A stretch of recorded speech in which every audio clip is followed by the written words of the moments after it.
مسلمان کی حیثیت سے منظر عام پر تھے.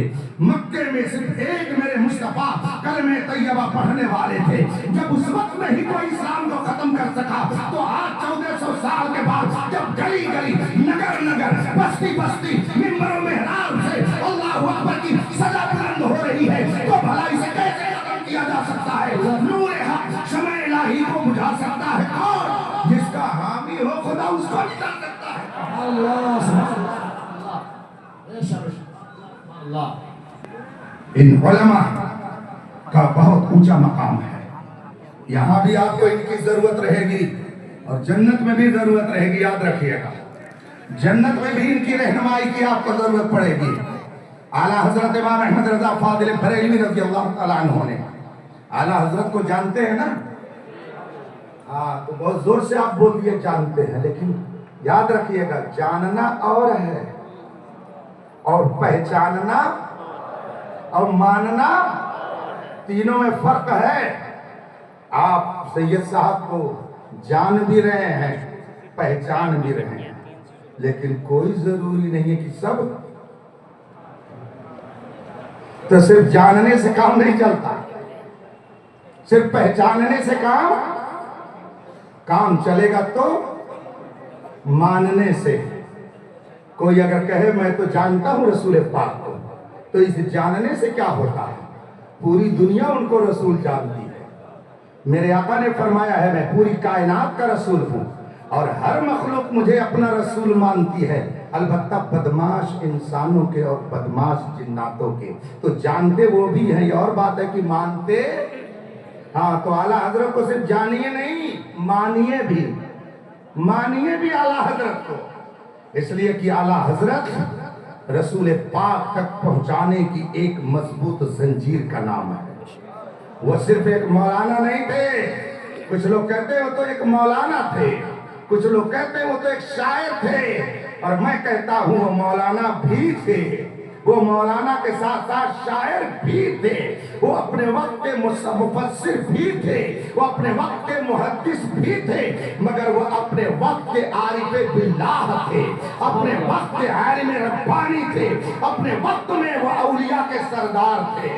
اللہ سبحان اللہ. ان کو مانیے، اور اگر مانیے گا تو ان پر آپ کا احسان نہیں ہوگا، یہ ان کا احسان ہوگا کہ انہوں نے آپ کو اپنی غلامی میں داخل کر اللہ. فتاوی رسولیہ میں اعلیٰ حضرت فرماتے ہیں کہ جب میدان محشر قائم ہوگا، جنتی جنت میں، جہنمی جہنم میں، ہم لوگ انشاءاللہ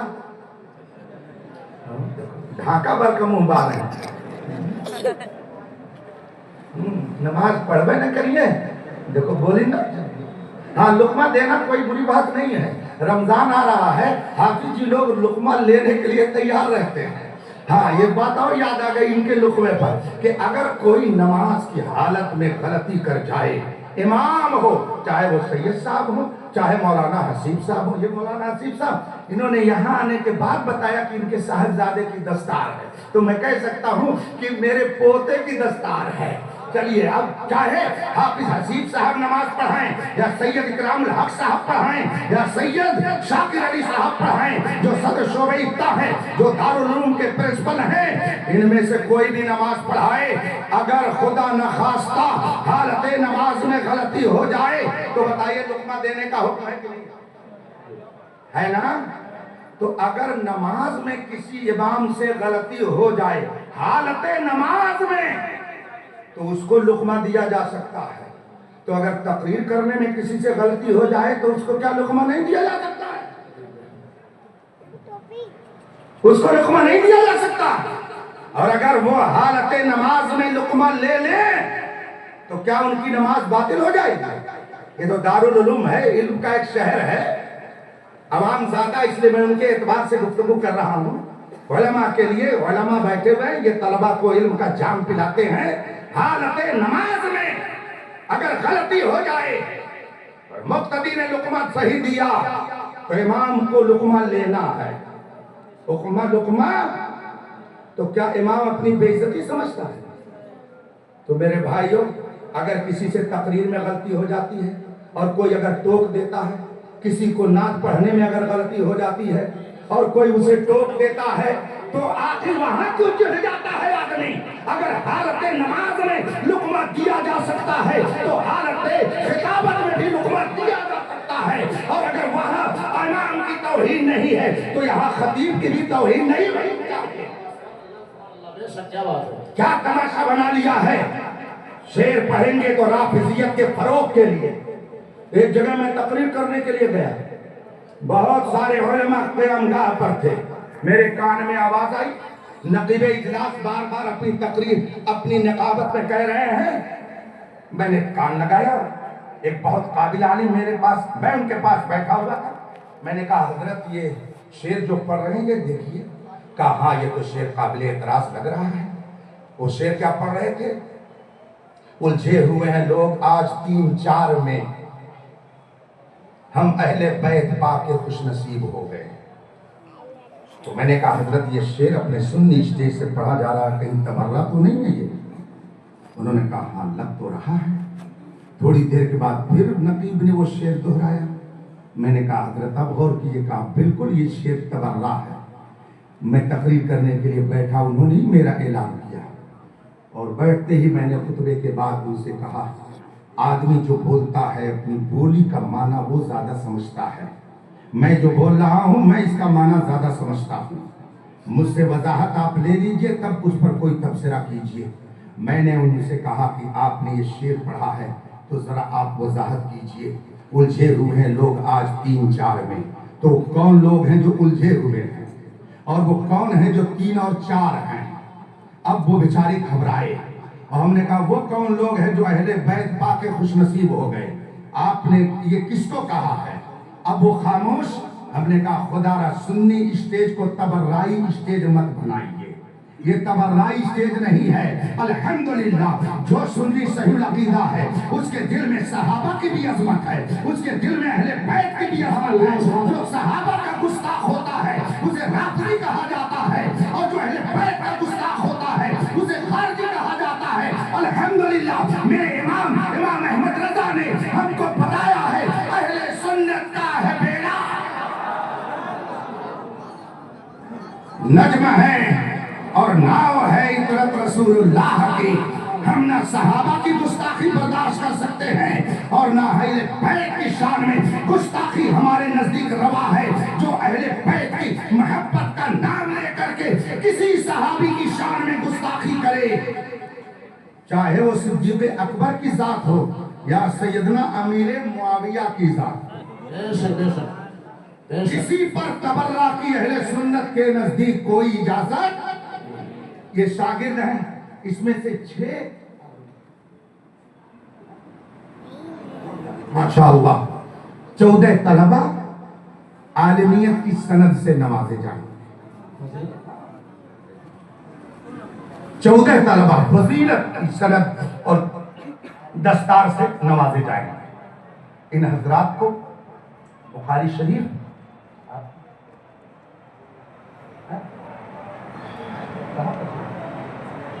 ماشاءاللہ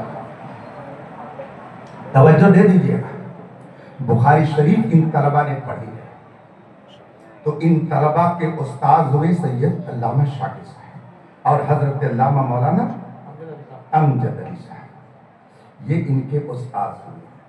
بخاری شریف انہوں نے ان سے پڑھی، اور ان حضرات نے بخاری شریف میرے خیال سے امیر المومنین فی الحدیث حضور محدث کبیر سے پڑھی ہو۔ تو اب ان طلبہ کے دادا استاد ہوئے حضور محدث کبیر نے حضور حافظ ملت سے پڑھی، تو پر دادا استاد ہوئے حافظ، انہوں نے صدر الشریعہ سے پڑھی، صدر الشریعہ نے محدث صورتی اور اعلیٰ حضرت سے پڑھی، تو آپ کا یہ سلسلہ سند پہنچ گیا امام احمد رضا تک۔ تو جتنے علماء ہیں سب کے دادا استاد کا نام امام احمد رضا ہے۔ وادی رضا کی کوہ ہمالا رضا کا ہے، یہ سمت دیکھیے وہ علاقہ رضا کا ہے، اوروں نے بھی لکھا ہے بہت علم دین پر جو کچھ ہے اس صدی میں وہ طرح نعرہ تکبیر، نعرہ رسالہ، دارالعلوم محمد سبحانی، جتنے علماء ہیں سب کے پردادا استاذ کا نام اعلیٰ. اور آئیے مولائے کائنات کی بارگاہ میں چلیے. مولائے کائنات باب العلم ہے، مولا المسلمین ہے، امیر المومنین ہے، خلیفہ چہارم حضرت علی رضی اللہ تعالی عنہ نے ارشاد فرمایا من علمنی حرفا فقد سیرنی عبدا. جس نے مجھے ایک حرف پڑھایا، ایک حرف جس نے مجھ کو پڑھایا وہ میرا آقا، میں اس کا غلام. یہ مولائے کائنات نے فرمایا. تو یہ جتنے شاگرد ہیں ان کے اساتذہ، ان کے آقا، اور یہ سب ان کے کس کے قول کے مطابق؟ حضرت شیر خدا علی رضی اللہ تعالیٰ عنہ.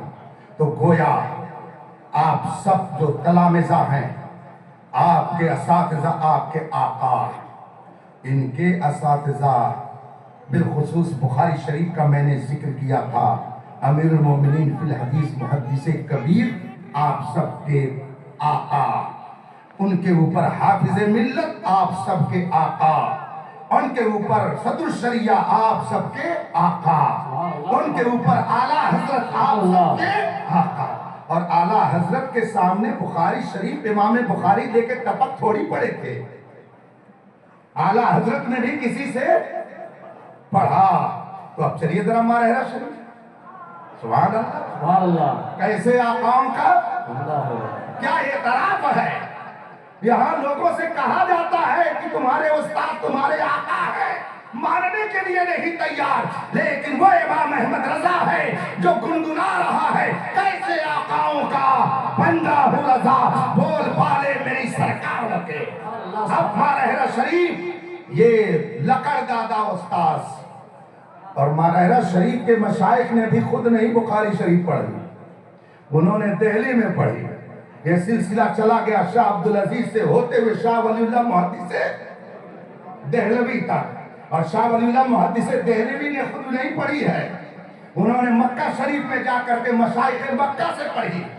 اور مشائخ مکہ نے بھی خود نہیں پڑھی، انہوں نے اپنے استاد سے، انہوں نے اپنے استاد سے، اور پھر وہ پہنچے امام بخاری کی بارگاہ. تو اب امام بخاری سب کے ہوئے نا. اچھا، امام بخاری نے ڈائریکٹ حضور سے لے لیا کیا؟ چند ہی حدیثیں ہیں جن کو ثلاثیات کہا جاتا ہے. اس کی تفصیل پوچھ لیجئے گا شیخ الحدیث صاحب سے کہ ثلاثیات کیا ہے.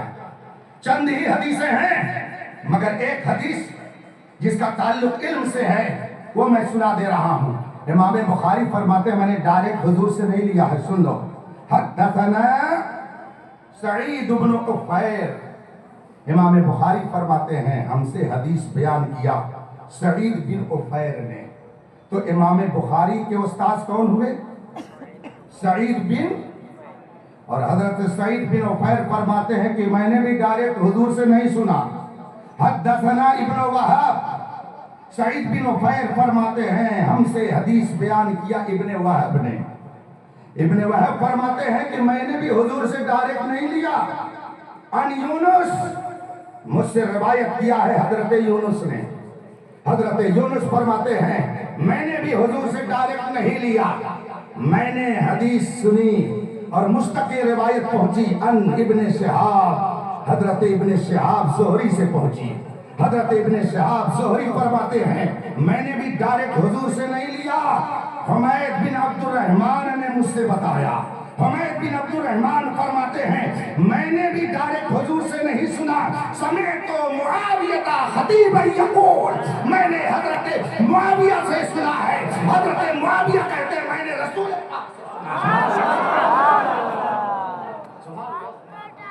تو حضرت امیر معاویہ امام بخاری کے پردادا استاذ، پردادا. اور یہاں جتنے علماء ہیں سب کے وہ لکڑ دادا استاذ. اور مولائے کائنات فرماتے ہیں ایک حرف کوئی پڑھا دے تو وہ تمہارا آقا ہے. امیر معاویہ مولائے کائنات کے اس فرمان کے مطابق سارے مومنین کے آقا ہے. یہ میں نہیں کہتا، یہ حضرت امیر المومنین مولائے کائنات فرماتے ہیں. سبحان اللہ، سبحان اللہ. اب پھر حضرت معاویہ نے رسول پاک سے کیا سنا؟ کیا سنا؟ وہ فرماتے ہیں سمعت النبی صلی اللہ علیہ وسلم، میں نے حضور کو فرماتے ہوئے سنا۔ کون ہے ہم نے جس نے ڈائریکٹ رسول پاک سے سنا؟ مگر حضرت امیر معاویہ کہتے ہیں میں نے سنا ہے، میں نے سنا۔ کیا سنا؟ حضور فرماتے ہیں من یرد اللہ بہ خیرا یفقہہ فی الدین، اللہ جس کے ساتھ بھلائی چاہتا ہے اسے دین کا عالم بنا دیتا ہے۔ یہ حدیث ہم تک کس کے ذریعہ پہنچی؟ حضرت، اور آگے اور سن لیجئے، اسی حدیث میں یہ بھی ہے، بخاری شریف رکھی ہوگی، حوالے کس لیے نہیں ضرورت ہے کہ یہ سب حوالہ ہے، یہ علماء سب حوالہ ہے، اور مجھے اس میں کوئی تکلف نہیں ہوتا اگر کہیں کسی سے کوئی جملہ یا مجھ سے کوئی جملہ نکل جائے۔ نبی کے علاوہ، فرشتوں کے علاوہ کوئی معصوم، یاد رکھیے گا، کوئی معصوم نہیں ہے۔ جو اہل بیت کو معصوم مانتے ہیں وہ سنی نہیں ہے، وہ رافضی ہیں۔ اہل سنت کے عقیدے میں عصمت صرف انبیاء کرام اور ملائکہ کے لیے ہے اور کسی کے لیے نہیں ہے، یاد رکھیے گا۔ مجھ سے اگر خطا ہو جائے، کوئی مجھے اگر بتا دیتا ہے تو مجھے خوشی ہوتی ہے کہ اس نے مجھ پر احسان کیا۔ میں جب پڑھانے کے لیے دارالعلوم علیمیہ جمدہ شاہی میں پہنچا تو صبح صبح قرآن شریف پڑھنے کی عادت تھی، میں تلاوت کرتا۔ میرے بغل میں ایک اچھے قاری صاحب رہتے تھے، تو کبھی کبھی میں ان کو بلا کے بیٹھا لیتا تھا اپنی درسگاہ میں۔ قاری صاحب دیکھیے میں صحیح پڑھتا ہوں کہ نہیں پڑھتا ہوں۔